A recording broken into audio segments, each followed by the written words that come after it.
చూస్తే అందరూ పేదవాళ్ళే ఉన్నారు. మాధవి వాళ్ళ బంధువులు కూడా చెప్తున్నారు ఒక చిన్న గ్లాస్ తీసుకోవడం వల్ల ఇదంతా అయ్యింది అని అంటున్నారు.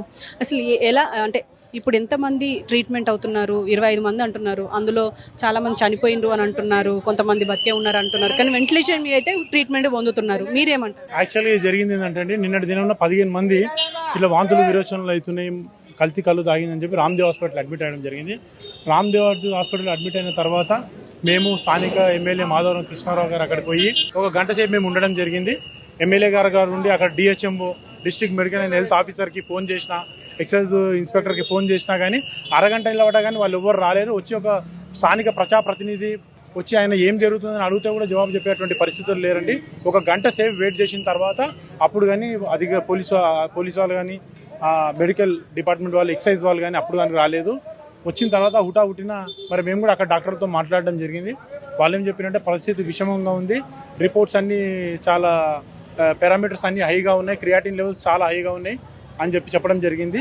ఆ తర్వాత మెరుగైన వైద్యం అందిస్తామనేటువంటి ఉద్దేశంతో నిమ్స్ హాస్పిటల్కి ప్రభుత్వం వారు తరలించడం జరిగింది. మేము కూడా ఇప్పుడు కూడా ఐదర్నగర్లో ఉన్నటువంటి స్థానికులైనటువంటి మాధవి గారు, అదేవిధంగా ప్రమీల గారు మాకు గెలిచిన వాళ్ళు కాబట్టి ఆమె చూడడానికి వెళ్ళినాం. వాళ్ళు ఐసీయూలో ఉన్నారు. వాళ్ళతో కలిసి మాట్లాడితే వాళ్ళు చెప్తుంది ఏంటంటే వాళ్ళు స్టమక్ పెయిన్ ఉంది, కంటిన్యూ మోషన్స్ అండ్ వామిటింగ్స్ అవుతున్నాయి, వాళ్ళకి చాలా ఏడుస్తారు, ఇబ్బందికరమైనటువంటి పరిస్థితి. ఆ తర్వాత మేము డాక్టర్తో మాట్లాడితే డాక్టర్ గారు ఏం చెప్తారంటే అందరి పరిస్థితి నిలకడగానే ఉంది, కానీ క్రియాటిన్ లెవెల్స్ ఏదైతే ఉన్నాయి 4 to 6 ఉన్నాయి, అవి కొంచెం ఆందోళనకరంగా ఉన్నాయి అన్నటువంటి విషయం చెప్పారు. ఈ ఎవరైతే అనారోగ్యం పాలయ్యారో, ఎవరైతే ఈ 4 చనిపోయారని కూడా తెలుస్తూ ఉంది, వాళ్ళందరూ కూడా కాంపెన్సేట్ చేయాల్సినటువంటి బాధ్యత ఈ ప్రభుత్వం మీద ఉంది. ప్రతిసారి ఇలాంటి ఏదో ఒక సంఘటన జరగగానే కంటి తూర్పు చర్యల్లాగా తీసుకొచ్చి హడావుడి చేసి చేయడం కాదు, దీనికి కాంక్రీట్ యాక్షన్ తీసుకోవాలి. ఎందుకు అసలు ఇప్పుడు ఎక్కడ కూడా చెట్టు మీద కళ్ళు దొరకట్లేదు, మనందరికీ తెలుసు. అయినప్పటికీ గుల్ఫారం కలిపి కళ్ళు తయారు చేసి అమ్ముతా ఉంటే నగర నడిబొడ్డులా వీళ్ళు ఏం చేస్తారు? నార్కోటిక్ డ్రగ్స్ సంస్థ ఏం చేస్తుంది? వాళ్ళు కూడా తిరగాల, కులంకషంగా డీప్ రూట్స్ నుంచి దీన్ని ఎంక్వైరీ చేసి దీని కారణం ఎవరో వాళ్ళ మీద కఠినమైనటువంటి చర్యలు తీసుకోవాలా.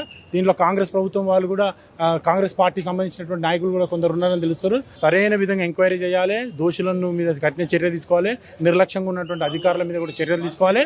ఈ బాధితులకు నష్టపరిహారం కూడా చెల్లించాలని రేవంత్ రెడ్డి గారి ప్రభుత్వాన్ని మేము డిమాండ్ చేస్తా ఉన్నాం.